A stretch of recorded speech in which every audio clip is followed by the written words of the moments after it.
Fala galera, como vocês estão? Espero que muito bem.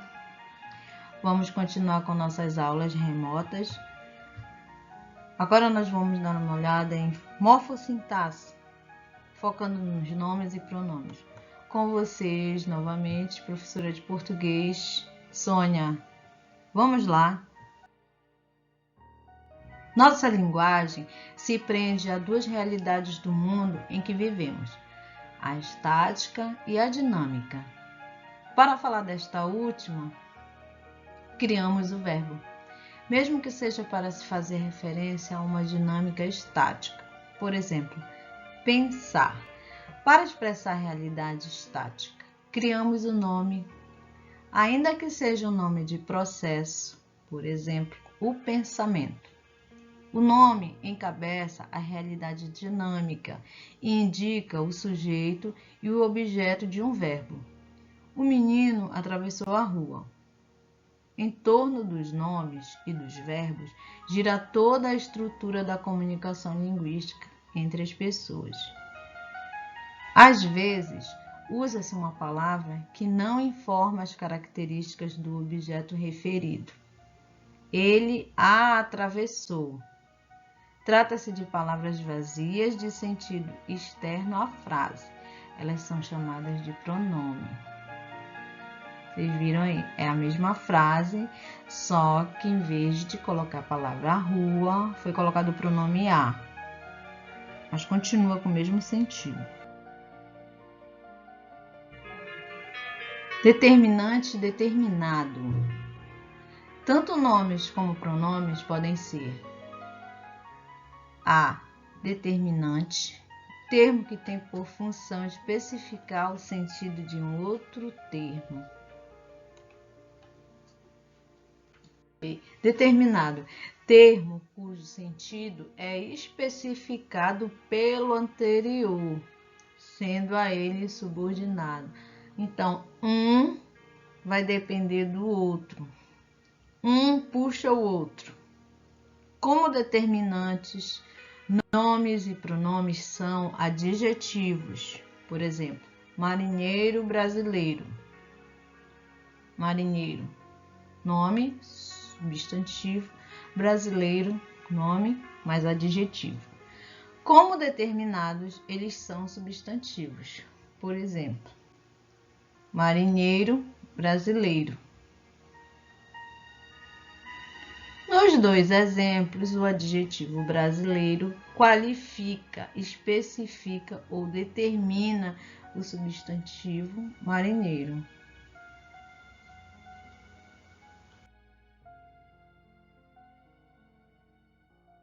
As gramáticas tradicionais não falam em nome como classe de palavra. Na verdade, substantivo e adjetivo são subclasses do nome e do pronome. Então, o substantivo será um nome ou pronome que desempenhe a função de determinado. Mesmo que não tenha a forma típica do substantivo, qualquer palavra pode ser um substantivo se for um determinado. Veja os exemplos. O entardecer chegou. Meu não é não. Ninguém sabe como será o amanhã. Então, vocês estão vendo aí, tem a palavra entardecer na primeira, a palavra não e a palavra amanhã na terceira. Elas estão grifadas. Morfologicamente, não são substantivo. Entardecer é um verbo, não é um advérbio. Amanhã também, advérbio. Mas, devido à palavra que acompanha, elas passam a ser nomes. O artigo na frente do entardecer faz com que o verbo fique substantivado. Meu não tem um pronome na frente, pronome possessivo. Ele também está substantivando o advérbio não.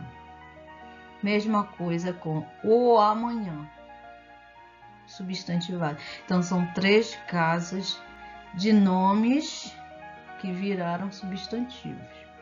Foram substantivados.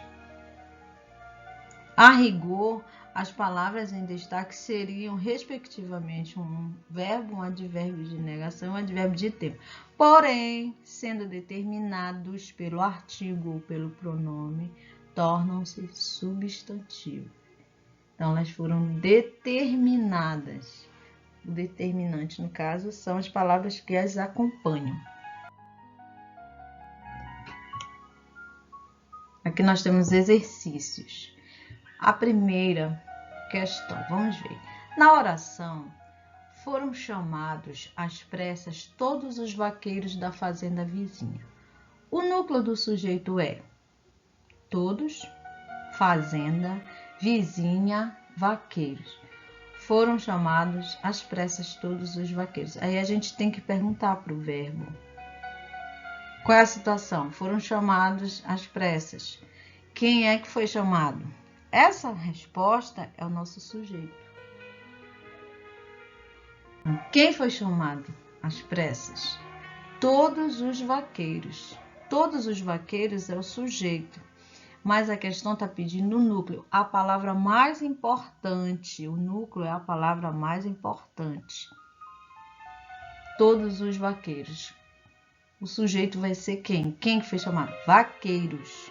Então, vaqueiros é o núcleo do sujeito, todos os vaqueiros. Resposta certa, a letra D. Segunda, assinale a sequência de conjunções que estabelece entre as orações de cada item uma correta relação de sentido.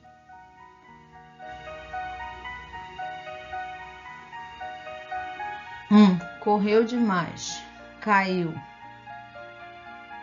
2. Dormiu mal, os sonhos não o deixaram em paz. 3. A matéria perece, a alma é imortal. 4. Leu o livro, é capaz de descrever as personagens com detalhes. 5. Guarde seus pertences, podem servir mais tarde. Então, aqui a gente tem que completar. Letra A, nós temos porque, todavia, portanto, logo, entretanto. Letra B, por isso, porque, mas, portanto, que. Letra C, logo, porém, pois, porque, mas. Letra D, porém, pois, logo, todavia, porque. Correu demais, vamos ver a letra A. Correu demais porque caiu.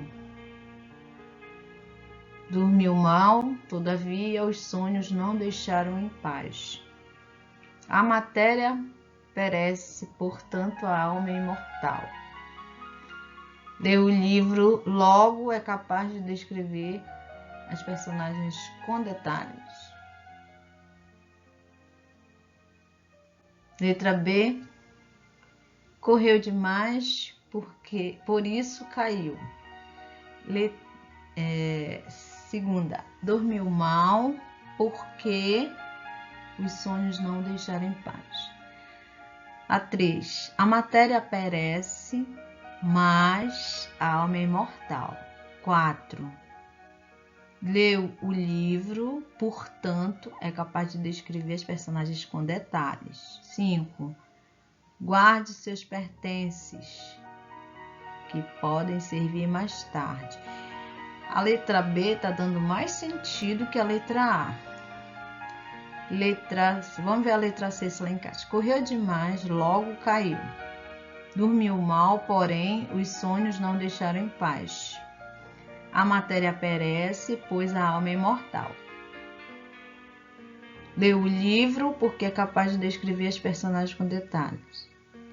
Guarde seus pertences, mas podem servir mais tarde. A letra C não está fazendo muito sentido, algumas não estão combinando. Vamos ver a D. Correu demais, porém caiu. Dormiu mal, pois os sonhos não deixaram em paz. A matéria perece, logo a alma é imortal. Leu o livro, todavia é capaz de descrever as personagens com detalhes. Guarde seus pertences, porque podem servir mais tarde. Algumas também eu acho que não ficou legal, não soou legal. Ao contrário da letra B. Vamos ver qual é a resposta. Letra B. Por isso, porque, mas, portanto e que. Se encaixam melhor. Vamos ver a terceira questão. Faça análise morfossintática. Vamos juntar morfologia e sintaxe. Utilizamos a água sem desperdício. Então, aqui nós temos a palavra utilizamos, palavra água, palavra a também, né? Sem e desperdício. Então, vamos ver uma por uma. Utilizamos é um verbo que está em primeira pessoa do plural, nós. Utilizar é o infinitivo, sendo conjugado no presente do indicativo e possuindo voz ativa. Quem utilizou fomos nós, por isso voz ativa. A, artigo definido, feminino. Água, substantivo comum, não podia colocar mais. Simples, tem mais coisas, né? Sem, preposição essencial. Desperdício, substantivo abstrato. É desse jeito que a gente faz uma análise morfológica.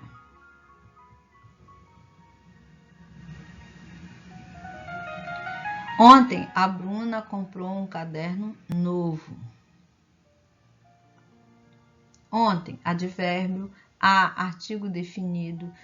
Bruna, substantivo próprio. Comprou, verbo, comprar, um artigo indefinido. Caderno, substantivo comum. Novo, adjetivo. Aqui é a análise morfológica. Análise sintática. Nós já teríamos que dizer as funções na frase.